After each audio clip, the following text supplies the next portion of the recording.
El terror del sexto B, Yolanda Reyes. Circular para los lectores de estas historias. Los papás siempre dicen cuando yo tenía tu edad era el mejor de la clase. Dice también que el colegio es la época más divertida de la vida, la más feliz y descomplicada. Dicen y dicen mil maravillas por el estilo. Claro que los papás llevan muchos años fuera del colegio y son gente de pésima memoria. Ya no se acuerdan del inspector ni de las malas notas. Es más, yo creo que solo se acuerdan de las vacaciones. Estas historias del colegio no son así. Sucedieron hace poco tiempo, en lugares muy cercanos, y me las contaron alumnos que tienen la memoria nuevecita porque poco la han gastado en aprenderse los accidentes geográficos o los ríos más largos del mundo. Si por casualidad encuentran a un compañero con un nombre parecido en su colegio, piensen que es una simple coincidencia y no se lo digan a nadie para evitar problemas. Ya es suficiente con lo que tiene que resolver un alumno durante 5 días a la semana, durante 4 semanas al mes, durante 10 meses al año y durante 12 o más años de colegio. Si son buenos para multiplicar, hagan la cuenta del tiempo, que eso significa 5 por 4 semanas, por 10 meses y por 12 años. ¿Respuesta? Pero si les da pereza, envíen el profesor de matemáticas. Seguro disfrutará resolviéndolo, con cálculos mentales o incluyéndolo en su próximo examen escrito. Y a propósito de los profesores, no crean que siempre se divierten. Se sorprenderían si supiese todo lo que ellos mismos me han confesado. Sé, por ejemplo, de una profesora de música que se moría del susto con los monstruos del cuarto C. Las manos le sudaban, las rodillas le temblaban y se le borraba la voz, hasta que la mamá tuvo que ir a hablar con la directora porque le iban a traumatizar a su hija. También me sé muchas historias muy románticas que han sucedido entre los 4 paredes del colegio. Todas son reales. Como me las contaron, las cuento. Frida, de regreso al estudio otra vez, primer día de colegio. Faltan 3 meses, 20 días y 5 horas para las próximas vacaciones. El profesor no preparó clase. Parece que el nuevo curso lo toma de sorpresa. Para salir del paso ordena con una voz aprendida de memoria. Saquen el cuaderno y escriban con lápiz azul y buena letra una composición sobre las vacaciones, mínimo una hoja por lado y lado, sin saltar renglón. Ojo con la ortografía y la puntuación. Tienen 45 minutos. ¿Hay preguntas? Nadie tiene preguntas ni respuestas, solo una mano que no obedece órdenes porque viene de vacaciones y un cuaderno rayado de 100 páginas que hoy se entrena con el viejo tema de todos los años. ¿Qué hice en vacaciones? En mis vacaciones conocí a una sueca, se llama Frida y vino desde muy lejos a visitar a sus abuelos colombianos. Tiene el pelo más largo, más liso y más blanco que he conocido. Las cejas y las pestañas también son blancas. Los ojos son de color cielo y cuando se ríe se le arruga la nariz. Es un poco más alta que yo y eso que es un año menor y es lindísima. Para venir desde Estocolmo, capital de Suecia, hasta Cartagena, ciudad de Colombia, tuvo que atravesar prácticamente la mitad del mundo. Pasó 3 días cambiando de aviones y de horarios. Me contó que en un avión le sirvieron el desayuno a la hora del almuerzo y el almuerzo a la hora de la comida y que luego apagaron las luces del avión para hacer dormir a los pasajeros, porque en el cielo del país por donde volaban era de noche. Así de tan lejos ella y yo no puedo dejar de pensarla un solo minuto. Cierro los ojos para repasar todos los momentos de estas vacaciones para volver a pasar la película de Frida por mi cabeza. Cuando me concentro bien puedo oír su voz y sus palabras enredando el español. Yo le enseñé a decir camarón con chipi chipi, chévere, zapote y otras cosas que no puedo repetir. Ella me enseñó a besar. Fuimos al muelle y me preguntó si había besado a alguien, como en las películas. Yo le dije que sí, para no quedar como un inmaduro. Pero no tenía ni idea y las piernas me temblaban y me puse del color de este papel. Ella tomó la iniciativa, me besó, no fue tan difícil como yo creía, además fue tan rápido que no tuve tiempo de pensar qué hago, como pasa en el cine con esos besos larguísimos, pero fue suficiente para no olvidarla nunca, nunca jamás, así que me pasen muchas cosas de ahora en adelante. Casi no pudimos estar solos, Frida y yo, siempre estaban mis primas por ahí, con sus risitas y sus secretos, molestando a los novios. Solo el último día para la despedida nos dejaron en paz. Tuvimos tiempo de comer rápido y de caminar a la orilla del mar, tomados de la mano y sin decir ninguna palabra, para que la voz no nos temblara. Un negrito pasó por la playa vendiendo anillos de carey y compramos uno para cada uno. Alcanzamos a hacer un trato, no quitarnos los anillos hasta el día en que volviéramos a encontrarnos. Después aparecieron otra vez las primas y ya no se volvieron a ir. Nos tocó decirnos adiós, como si apenas fuéramos conocidos, para no ir a llorar por ahí, delante de todo el mundo. Ahora está muy lejos. Esto es el colmo de los colmos, el colmo de los lejos, en Suecia, y yo ni siquiera puedo imaginarla ya, porque no conozco ni su cuarto, ni su casa, ni su horario.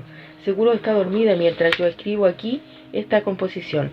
Para mí la vida se divide en dos, antes y después de Frida. No sé cómo pude vivir estos 11 años de mi vida sin ella. No sé cómo hacer para vivir de ahora en adelante. No existe nadie mejor para mí. Paso revista una por una a todas las niñas de mi clase. ¿Las habrá besado alguien? Anoche me dormí llorando y debí llorar en muchos y en mis sueños, porque la almohada amaneció mojada. Esto de enamorarse es muy duro. Levanto la cabeza del cuaderno y me encuentro con los ojos del profesor clavados en los míos. A ver, Santiago, léanos en voz alta lo que escribió tan concentrado. Y yo empiezo a leer con una voz automática, la misma composición de todos los años. En mis vacaciones no hice nada especial, no salí a ninguna parte, me quedé en la casa, ordené el cuarto, jugué fútbol, leí muchos libros, monté en bicicleta, etcétera, etcétera, etcétera. El profesor me mira con una mirada lejana, incrédula, distraída. ¿Será que él también se enamoró en estas vacaciones? El nudo en el estómago se enredaba cada vez más. Entonces, para disimular los nervios, prendió la televisión, solo un ratito para saber qué estaban dando y luego sí empiezo. Total, a esa hora nunca hay buenos programas. En la pantalla vi una especie de mago, un mentalista famoso con turbante en la cabeza y acento extranjero. Doblaba una cuchara con las cejas fruncidas, el típico y viejo truco. La cuchara se dobló. Juan Guillermo, con tantos millones de televidentes, obedeció las órdenes del mentalista. Se fue a la cocina y trajo un tenedor. Hizo todo al pie de la letra. Frunció las cejas y cerró los ojos para sacar la energía magnética del cerebro y doblar las moléculas del tenedor. Nada, el tenedor no se inmutó. Juan Guillermo no pudo terminar su lección de energía magnética porque lo llamaron a comer. Después de la comida, el mentalista se había ido de la TV y en su lugar daban Guerra de Estrellas. La vio entera y después ya no hubo caso de hacer las tareas porque el sueño le cerraba los ojos. Mañana en el paradero le pido a Andrés que me explique la tarea de matemáticas por si me pasan al tablero. Con esa idea se le quitó un poco el nudo del estómago y se durmió profundamente. Adivinen con quién soñó, pues con el mentalista y con sus ejercicios de control mental. El lunes a la peor hora, 6 en punto de la mañana, sonó puntualmente el despertador. Juan Guillermo se acomodó entre las cobijas para despedirse del sueño y se despertó una hora más tarde con los gritos de mamá. Mire que si lo deja el bus, el castigo es para mí, porque me toca llevarlo. Y así fue. Juan Guillermo se tomó el chocolate sin pan ni jugo. Se bañó en 60 segundos, salió con la corbata en una mano y la peineta en la otra, y corrió sin parar. Pero el bus ya iba en la otra esquina y no pudo alcanzarlo. Así que volvió a casa, con cara de niño regañado y mamá furibunda, con la pijama debajo del abrigo, salió rumbo al colegio, repitiendo la misma cantaleta reservada para esas ocasiones. ¿Qué pasara algo y no pudiera llegar?, pensó Juan Guillermo. Y por pura casualidad el auto dio 3 estornudos y quedó varado entre una fila de autos, en plena calle principal, en plena hora principal. Mamá se bajó con la pijama asomada debajo del abrigo, pasó revista a todo el auto desde las llantas hasta el motor, haciéndose a la que sabía de mecánica, pero el auto no se creyó el cuento y siguió paralizado. Pobre mamá, pensó Juan, se veía tan ridícula con su cara de sueño y su pijama debajo del abrigo, que él intentó hacer algo. Se acordó del mentalista y le ordenó a las moléculas del auto que se arreglaran. Por pura casualidad, mamá le dio 3 zapatazos a la batería y el auto estornudó 3 veces y quedó perfecto, pero ya era tardísimo y el tráfico estaba imposible. «Llegas tarde, ¿por qué llegas?», dijo mamá y siguió en su marcha, sin decir una palabra. Por fin, a las 8:20, llegaron a la puerta de hierro del colegio. Juan se bajó sin un beso de mamá porque seguía iracunda. «Qué lunes tan lunes», pensó, y deseó con todas sus fuerzas que ese día no hubiera clase. Adentro todo estaba en silencio, el corredor vacío de niños y las puertas de todos los cursos cerradas. Juan Guillermo avanzó con el terrible nudo en el estómago, tratando de imaginar una buena disculpa para decirle al profesor. Por fin llegó a cuarto B, a primera hora matemáticas. Le recordó el horario que estaba pegado afuera, y él no había hecho la tarea. Ya sabemos por qué. Juan Guillermo pegó la oreja a la puerta para tratar de oír en qué iba la clase. El corazón le latía durísimo. De resto no se oía nada, silencio absoluto. El estómago se le enredó del todo en un nudo ciego. El silencio era síntoma de lo peor, y lo peor era previa sorpresa, y cero seguro para él. Con toda la valentía que alcanzó a reunir en su cuerpo, Juan Guillermo Mantilla cerró los ojos, cruzó los dedos, recitó el famoso sortilegio para que no haya colegio, y se obligó a entrar a clase de un empujón.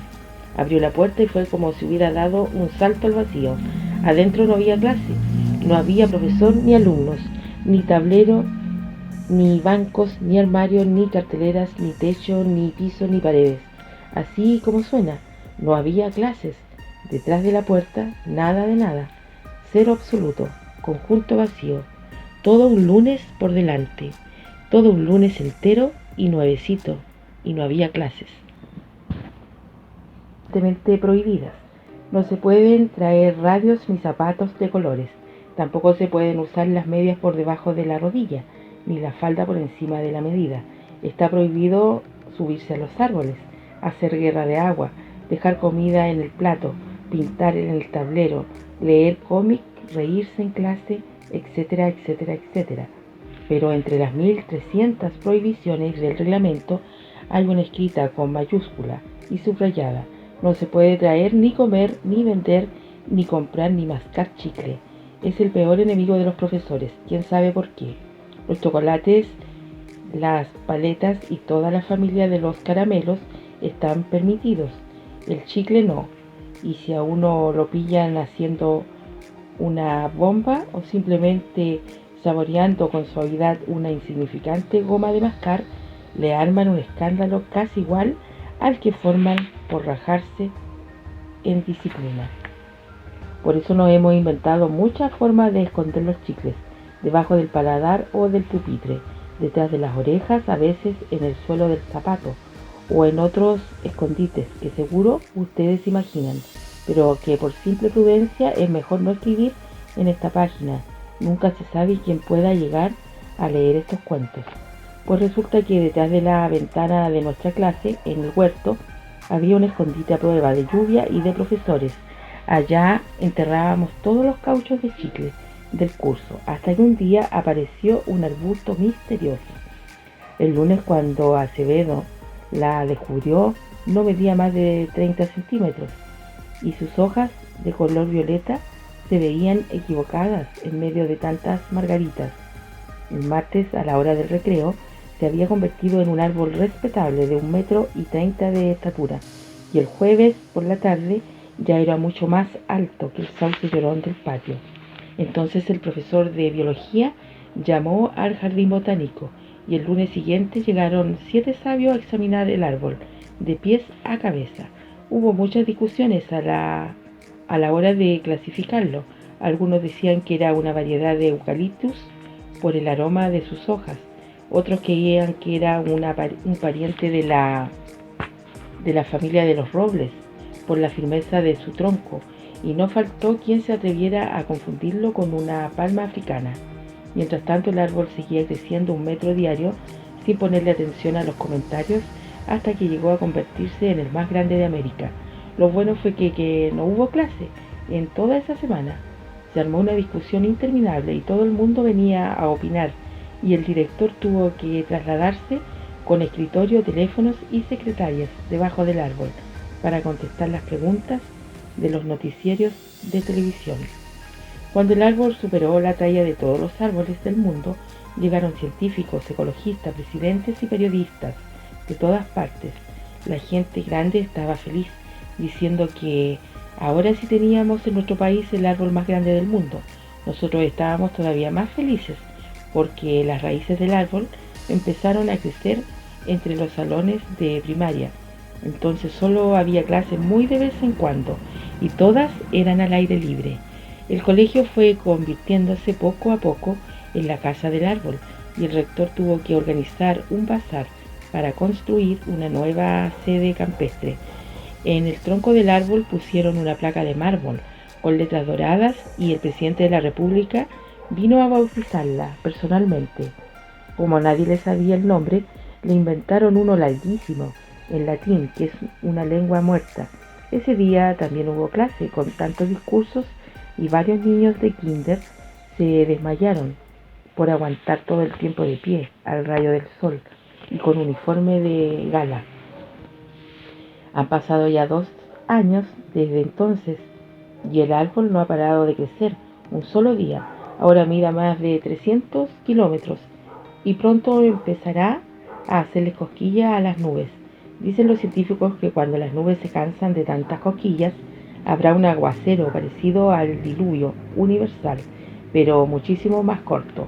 Solo nosotros los de quinto A sabemos que en vez de agua lloverán chicles de todas las marcas, colores y tamaños, y habrá que salir a recogerlos con bolsas, baldes, maletas y maletines para evitar una inundación.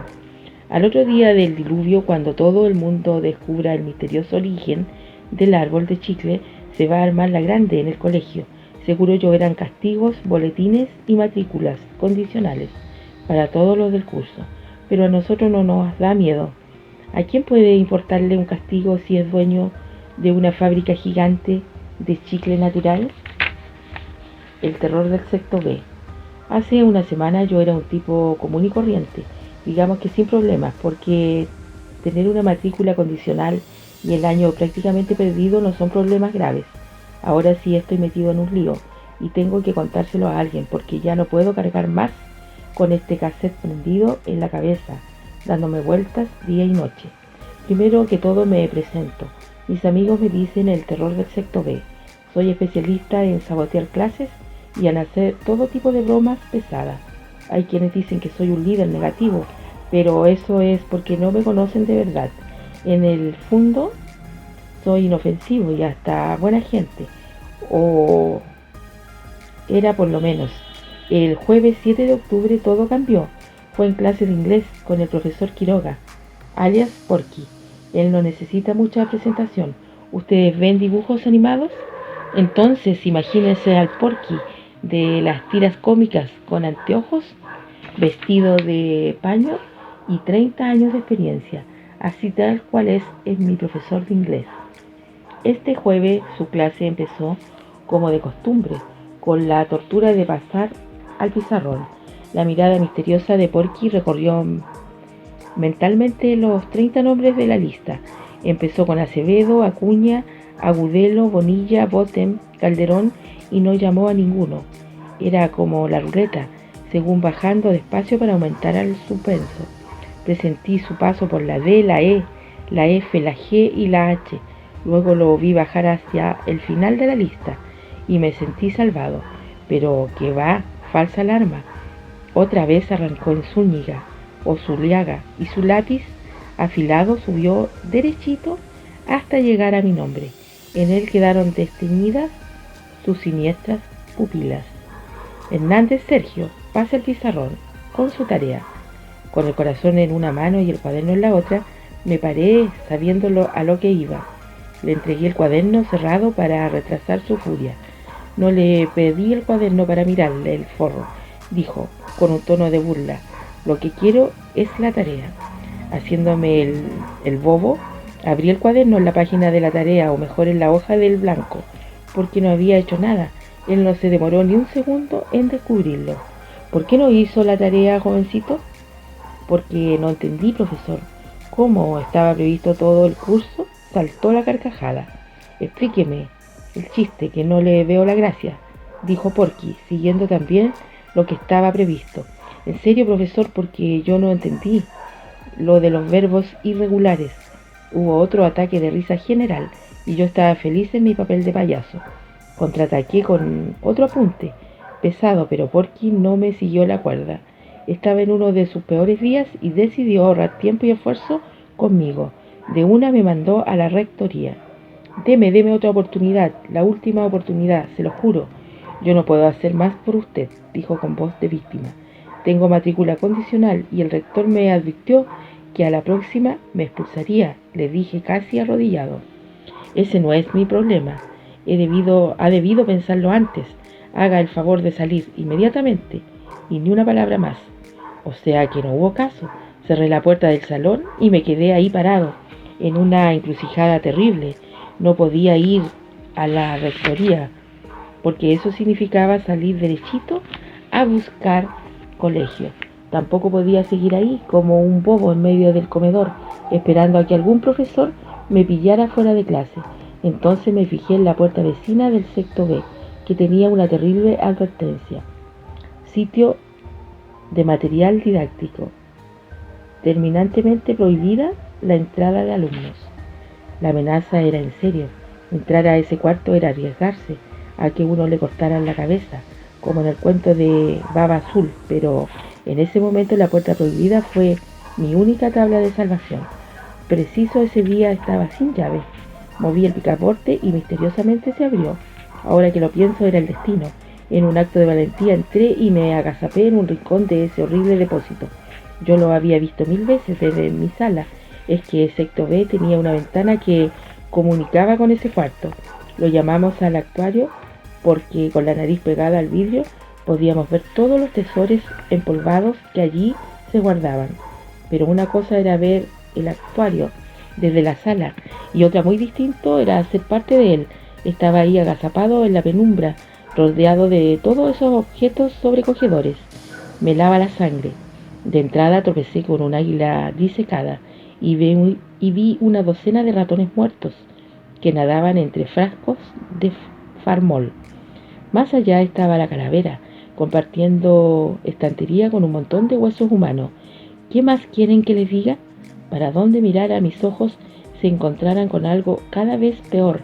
Había una familia de insectos clavados en un insectario, un ratón blanco prisionero, entre su jaula unas láminas de conquistadores que me miraban furibundo desde el más allá, un rollo de mapas de todos los continentes, cubierto con telarañas y al fondo, cerca a la ventana, el plato fuerte, un esqueleto de tamaño natural.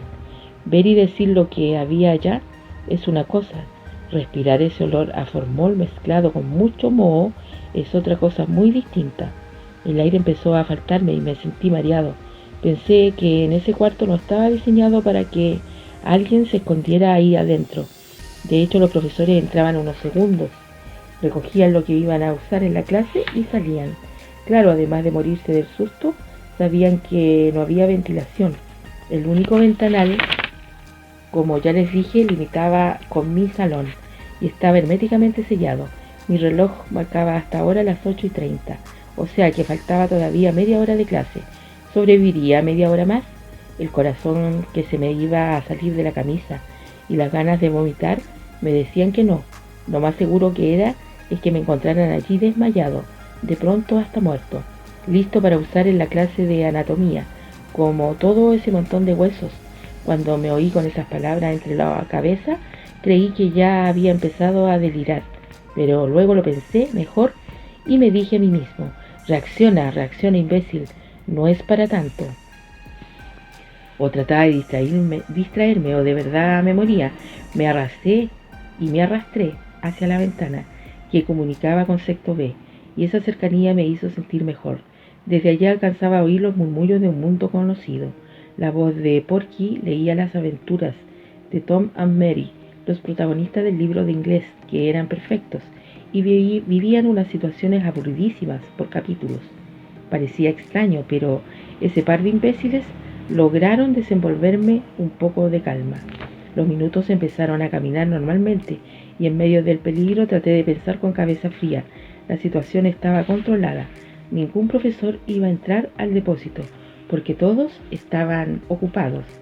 Estar en un lugar tan espeluznante, tenebroso y prohibido era un privilegio. Tenía que aprovecharlo y salir a contarle el cuento a mis amigos. Es más, ya sabiendo que a veces el depósito se quedaba sin llave, iba a organizar una expedición secreta, solo para los más arriesgados.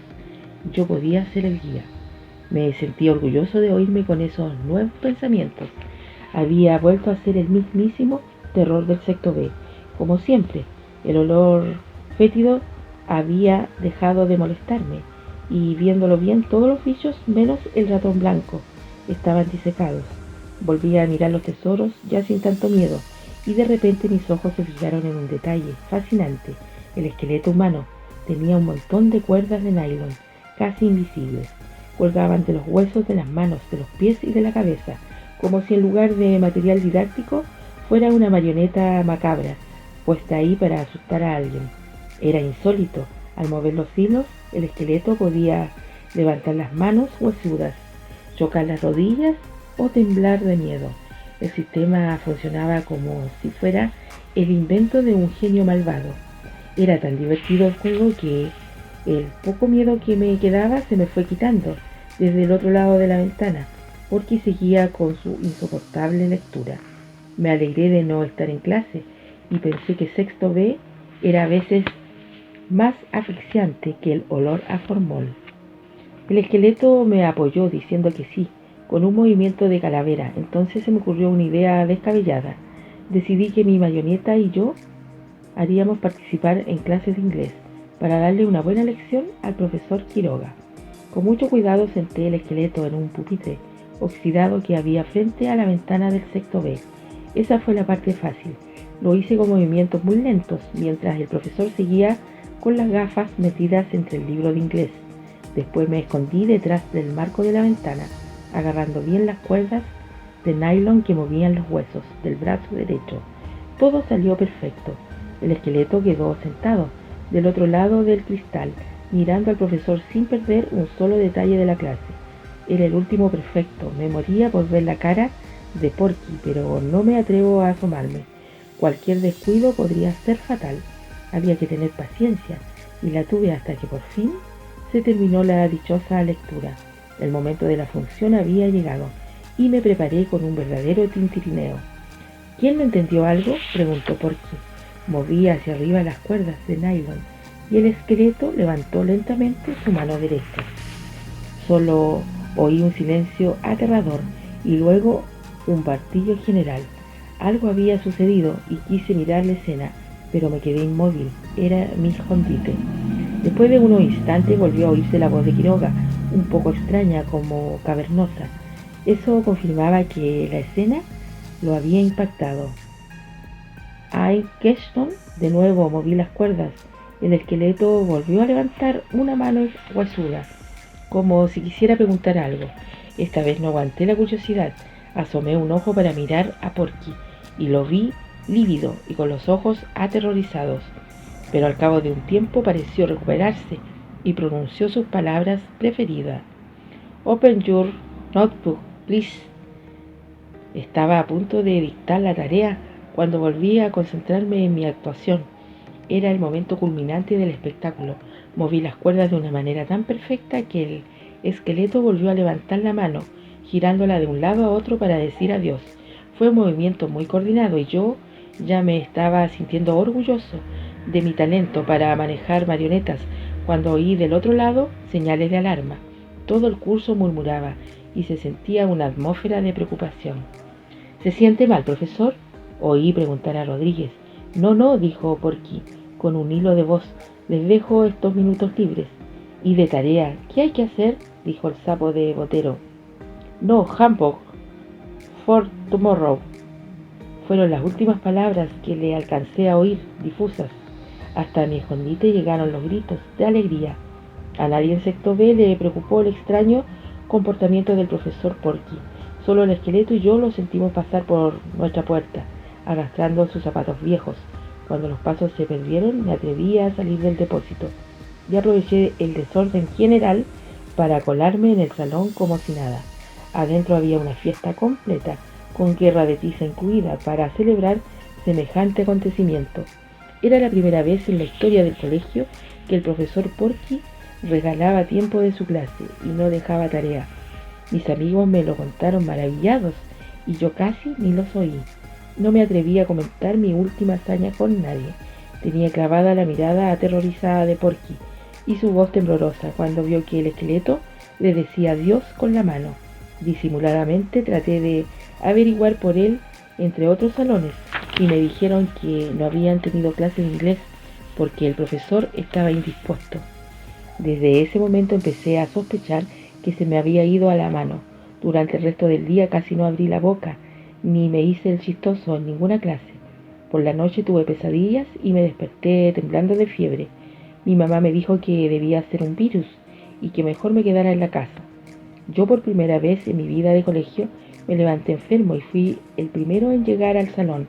Necesitaba ver a Porky sentado en el escritorio, con su libreta abierta como cualquier día. Es más, necesitaba ganarme otro 0 en el pizarrón. Con eso quedaba tranquilo.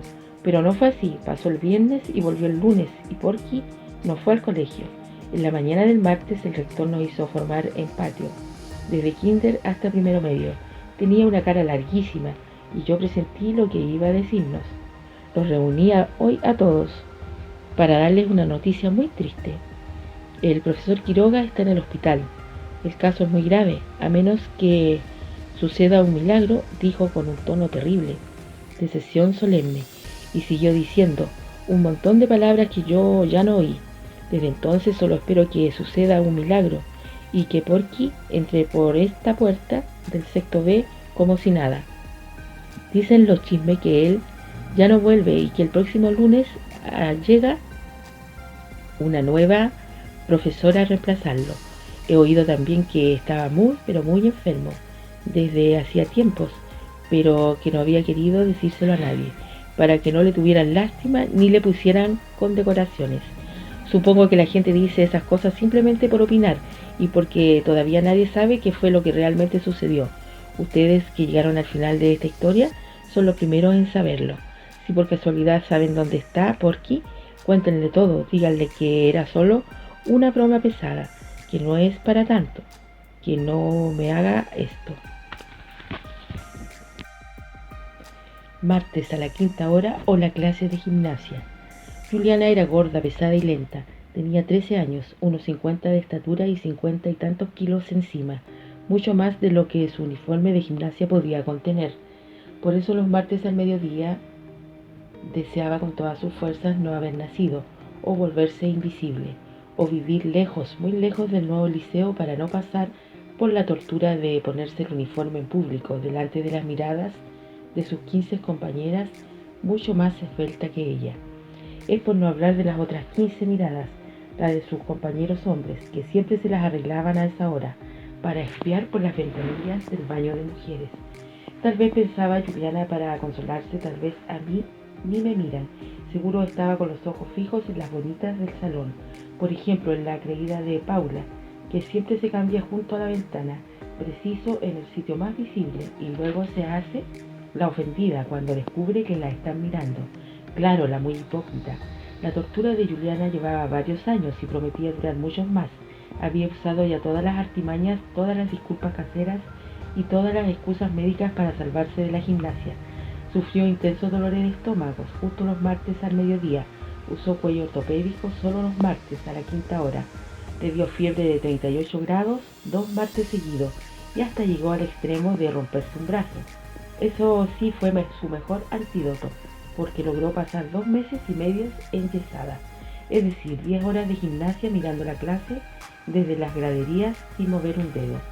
pero tantos años llenos de martes al mediodía habían terminado por agotar todas las posibilidades de escape, así que los martes a la 1 en punto de la tarde, la clase más cruel de la historia volvía a comenzar. El profesor llegaba horriblemente puntual, con su ridículo uniforme y su silbato de domador de circo, listo para iniciar la función semanal. Pit, decía su silbato, lo que traducido al lenguaje humano significaba: hagan inmediatamente una fila por orden de estatura. Pit, repetía el silbato del domador, lo que en idioma español quería decir: eso no es una fila, señoritas, tomen distancia lateral. Después de 10 o 15 órdenes silbadas, la fila quedaba por fin decente, según las propias palabras del profesor. Entonces seguían sin variar un milímetro los terribles ejercicios de calentamiento.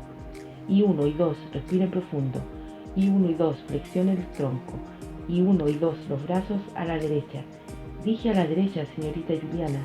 Me va a tocar devolverla a Kinder, a ver si aprende lateralidad. Visitas abogadas de todo el curso. El brillante entrenador usaba sus chistes de circo para hacer reír al público. Así es mucho más fácil ser payaso a costa del malo de la clase, pensaba Juliana toda colorada. Y como en esas pesadillas en las que uno sabe todo lo que sigue, pero no se puede despertarse, la tortura se repetía paso a paso, siempre idéntica para ella. Pip volvía a trinar el silbato. 2 vueltas a la cancha, trotando. Muévanse, muévanse, jovencitas, que esto no es un desfile de moda en el club social. Y usted, señorita, no se quede atrás. Ándele, ándele, a ver si quema esos kilitos de más. Y Juliana trotaba, y trataba con todas sus fuerzas de no quedarse atrás, pero llegaba última, lenta, pesada e infeliz. Era siempre la última de la fila. Hasta que ese día, un martes 13 de abril, Juliana amaneció distinta. Estaba de malas pulgas, y sin saber cómo ni de dónde, sacó fuerzas y tomó la decisión más importante de su vida. Por eso no pareció inmutarse con el silbato del profesor en sus oídos, y se quedó parada en su sitio durante las 30 veces en que el entrenador trató inútilmente de organizar su dichosa fila con ella ahí atravesada. También sus compañeras intentaron por todos los medios hacerla mover, hasta que se dieron por vencidas, y les tocó trazar una línea recta con Juliana Rueda como único punto de referencia. El entrenador desconcertado hacía sonar su silbato con más fuerza que nunca, pero era inútil. Juliana no lo escuchaba, parecía sorda. Entonces, desesperado, empezó a hacer gestos y a mover las manos enfrente de ella, igualito a un policía de tránsito, pero era inútil. Juliana no lo veía, parecía ciega. El profesor llegó a preocuparse, se puso pálido y se acercó a Juliana a ver si respiraba. Después le tomó el pulso para descartar cualquier problema médico, y cuando vio que todo era normal, se sintió con el derecho de estar más bravo que nunca. Entonces empezaron a salir por su boca todas las burlas y los regaños que le había ido soltando a sus alumnos durante 20 años de experiencia. También eso resultó inútil. Juliana no se puso colorada, estaba inmóvil e inexpresiva, parecía de piedra. Ahora el profesor, el que estaba colorado como un tomate, colorado y furioso, empezó con los amenazas. Primero le anunció un 0 en disciplina, luego lo pensó mejor y decidió expulsarla del colegio, si no recapacitaba inmediatamente. Era su autoridad la que estaba en juego y no estaba dispuesto a tolerar que una mocosa lo pusiera así en ridículo, delante de toda su clase. Ya iba a saber esa niñita de lo que él era capaz.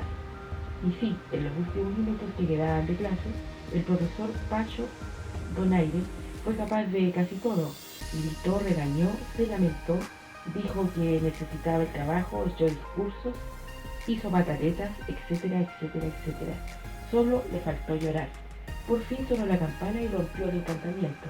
Juliana dejó de ser estatua, dio media vuelta y empezó a caminar por el corredor, con rumbo hacia quién sabe dónde. Todas sus compañeras la siguieron en fila, silenciosas y solidarias, como en una procesión. Nadie le dijo una sola palabra, pero ella tuvo la sensación de no estar sola, y también de repente se sintió extrañamente liviana. Ese martes 13 de abril, a la 5ª hora, se había quitado un peso de encima.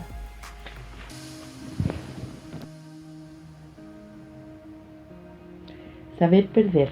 Esta vez estaba seguro de ganar. Había entrenado tanto, se levantaba cuando todos dormían y trotaba hasta que salía el sol. 50 vueltas o a veces más a la manzana. 50 flexiones antes del desayuno cereal, jugo de naranja y pan integral, sin mermelada ni mantequilla. Luego una ducha fría y quedaba listo. Salía al paradero, tomaba el bus del colegio y empezaba un largo paréntesis en sus días antes del entrenamiento de natación. Solo pensando en el entrenamiento podía soportar la clase de matemáticas, siempre a la primera hora, y el desfile interminable de las otras materias, español, inglés, sociales, comportamiento y salud, etcétera, etcétera, etcétera. El colegio era un mal necesario, lo toleraba apenas como un lugar de paso, como una sala de espera antes de la aventura diaria. La natación, en cambio, era su vida. Todas las tardes, de 4 a 6, el resto del mundo quedaba atrás, y su cuerpo liviano y poderoso se imponía a pruebas, superaba obstáculos, batía récords. En el azul de la piscina, él era un héroe, y lo sabía. Por eso seguía al pie de la letra todas las instrucciones del entrenador. Por eso aguantaba también sus regaños y sus "tú puedes hacerlo mejor", pero a veces le sonaban tan injustos. Una cosa era estar afuera dando órdenes y otra muy distinta era estar ahí, metido de cabeza entre el agua, nadando sin parar, de una orilla hasta la otra, una y 100 veces, día y tras día. Valía la pena. Primero fue el del equipo de primaria, después representó al colegio en las competencias intercolegiales. Ganó medalla de bronce, pero muchos dijeron que llegaría más lejos. Tiene enormes posibilidades, decían, y hablaban de él como si fuera un gran deportista. Algunas veces se lo creía, otras pensaba que no era para tanto, según el ánimo, porque había días terribles en los que el mundo se derrumbaba y él no era, lo que se dice, un tipo seguro de sí mismo. Que va, no era el millonario ni el mejor de la clase, no tenía los músculos de Pinilla ni la estatura de Garavito, no sabía bailar, nunca le prestaban el auto y escasamente se afeitaba una vez al mes. No tenía novia, se moría del susto, pero desde que logró ser del equipo, muchas cosas empezaron a cambiar. Sus compañeros lo miraban con otros ojos, sobre todo Natalia, que era del equipo de barras. Los ojos de Natalia, en el fondo, siempre había esperado un milagro o un golpe de suerte, y algo le decía que había llegado su hora. Esta vez en el campeonato nacional, estaba seguro de ganar. Había entrenado tanto. La cuenta regresiva empezó: primero faltaba un mes, luego 15 días, de pronto solo una semana, hasta que por fin llegó la hora, como llegan todas, y cuando se dio cuenta estaba ahí sentado, temblando de pies a cabeza. Desde el camerino escuchó cómo llegaba la gente, oyó las barras, los aplausos y los gritos del público. Con gusto habría cambiado todos los entrenamientos, las flexiones y las pruebas de resistencia, por ese instante horrible que le quedaba antes de entrar a la piscina olímpica. Tenía ganas de salir corriendo. Deseó con todas sus fuerzas un terremoto o una bomba atómica. Quería morirse del miedo que tenía. Paralizado oyó que lo llamaban por el parlante, con su nombre y su apellido. Federico Nieto, anunció una voz en el micrófono. No había duda de que él era él, el mismo Federico Nieto de toda la vida. Qué extraño le sonaba ahora su nombre. Suerte, Federico, suerte, le dijeron, y unos pasos que no eran suyos salieron del camerino. Afuera se encontró con todas esas cabezas ordenadas y vidrieras que llenaban las graderías. Imagínate que son un sembrado de lechugas, le habían aconsejado el entrenador. No mires hacia los lados, concéntrate en la piscina y piensa que estás solo. Pero él no podía pensar. Nadie puede pensar delante de tanta gente. Solo se acordó de Natalia, que estaba ese día con minifalda y en el equipo de barras. De un salto se hundió en el agua tibia. El miedo se quedó en la orilla y fue solo un cuerpo luchando a brazo partido contra el reloj y la distancia. Nunca lo hizo mejor que ese día. Sacó fuerzas de cada uno de sus músculos y nadó. Nadó con toda su energía, con toda su rabia, con toda su esperanza, con sus 15 años a cuesta. Nadó como si en esos instantes se estuviera jugando el resto de la vida, pero no fue suficiente. Quedó de segundo, medalla de plata, subcampeón nacional de natación en la categoría junior. Mejor dicho, perdió. ¿Para qué engañarse? Perdió, y había entrenado tanto. Se encerró en el baño, no dejó que lo vieran llorando, no fue a felicitar al campeón. Él no era un hipócrita, escuchó con envidia los aplausos ajenos y se sintió más derrotado que nadie en el mundo. Afuera el equipo de barras repetía las mismas canciones, las canciones idiotas de siempre. Odió esas voces de niñas histéricas, pero sobre todo odió a Natalia. La odió de tanto que había soñado con ella, de tanto que la habían imaginado junto a él, como un campeón. Poco a poco las graderías se fueron quedando sin gente y el silencio volvió a instalarse en la piscina olímpica. La cara larga del entrenador apareció en el camerino y Federico se alistó para escuchar su típico sermón. Hiciste un excelente trabajo, Federico, pero hay que saber perder. Es parte del espíritu deportivo. ¿Saber perder? Solo eso faltaba. ¿Quién podía haberse inventado una frase tan ridícula? ¿Acaso alguien lo sabía? Nada de eso, dijo. Solo escuchó mudo, mientras rumiaba sus pensamientos. Estaba iracundo y quería destrozarlo todo. Fue odioso y terriblemente injusto con sus papás, que se acercaron a consolarlo y que además no tenían la culpa. No les permitió ni un abrazo, ni siquiera una palmadita en el hombro. No quiso verlos ni en pintura. Ya se había hecho de noche cuando se animó a salir. Todo estaba en penumbras. Afuera lo esperaba una sombra. Era Natalia. Caminaron juntos, arrastrando los pies, a paso de tortuga, sin dirigirse la palabra. No hacía falta llenar el silencio con palabras. Los dos estaban tan cansados. Tardaron mucho en el camino de regreso a casa, el tiempo necesario para dejar que la tristeza saliera de paseo. No había prisa, no había que madrugar al otro día. Federico se merecía un largo descanso, un fin de semana común y corriente, dormir hasta tarde, quizás un desayuno gigante en la cama y una buena dosis de películas en la televisión, sin mover un dedo. Total, ya no tenía que estar en forma, no valía la pena por ahora. Después, quién sabe, el lunes, si acaso el martes o el miércoles, ir a hablar con el entrenador y mandarlo al diablo, o pensarlo con cabeza fría, ya sin rabia, y seguir con los entrenamientos. Era una decisión muy difícil. Sí, señor, porque posibilidades tenía. Solo le había faltado un poco de suerte, unos milímetros de suerte, y la próxima vez con Natalia, haciéndole barra, todo podía ser distinto. Estaba seguro de ganar, algún día. Un amor demasiado grande. Desde pequeño fue un gigante, la talla más grande de zapatos, el más alto de la fila, el peso pesado del equipo de básquetbol. Cuando Mauricio se caía, la tierra entera sonaba, se estremecía con el golpe. Era exagerado, desproporcionado, colosal. Desocupaba la nevera en cada comida y siempre se quedaba con hambre. Un tipo fuera de lo común. Tenía 15 años y no paraba nunca de crecer. Un día se enamoró, como un loco, del todo. Con sus manazas arrancaba las flores del jardín y luego temblando las dejaba en la puerta de la casa de Juanita. No se atrevía a poner la cara, no le dirigía la palabra de tanto amor que le tenía guardado. Solo le hablaba con los ojos, la mirada de día y de noche. En la clase ella tenía unos ojos fijos en su espalda. Cuando dormía también tenía la sensación de que alguien la estaba espiando. Y era cierto, el gigante se pasaba las horas enfrente de su ventana, detrás del árbol de cerezas, la cuidaba, la acompañaba a hacer tareas, la esperaba a que comiera y le contaba historias para dormir. Cuando Juanita apagaba la luz, él le cantaba serenatas con su enorme voz de tarro. No regresaba a casa hasta que presentía sus sueños. Nunca volvió a hacer tareas ni a entrenar con el equipo. Rara vez alguien se encontraba con él. Era apenas una sombra gigantesca. Empezó a tener problemas. En el colegio perdió 7 materias. En la casa nadie sabía dónde pasaba los atardeceres ni las noches heladas. Llegaba tardísimo, con sus enormes pasos de fantasma. Escasamente dormía, se veía cansado, ausente en otro mundo. Y era cierto, vivía en el mundo de Juanita, escondido como un ladrón, detrás de su ventana. Entonces decidió ponerle fin a ese asunto. Tenía que buscar una forma de hablar con ella. Y justo ahí empezaba el problema. Él era un hombre de pocas palabras. Todavía se ponía colorado cuando le tocaba participar en clase, ni pensar en lo que sería una conversación con Juanita.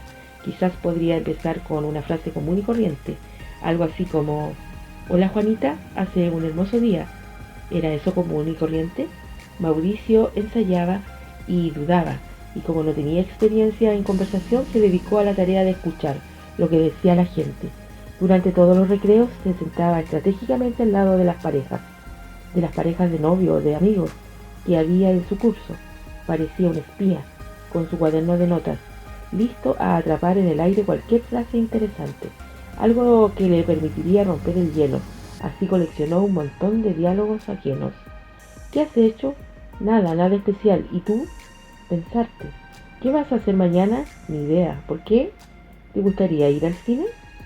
Llenó páginas enteras con frases de ese estilo, pero a la hora de la verdad ninguna le servía de nada. Le faltaba lo único importante, llenarse de valor y simplemente hablar con ella. Un día por fin se atrevió a saludarla. La esperó en la puerta del colegio hasta que la vio llegar. Con un hilo de voz le alcanzó a decir: «Hola, hola Juanita». Ella pasó derecho, quizás ni lo oyó. El mundo se le vino encima. Era un gigante solitario en medio del barullo de la clase. Por la tarde recuperó las fuerzas y la llamó por teléfono. «Hola», dijo Juanita.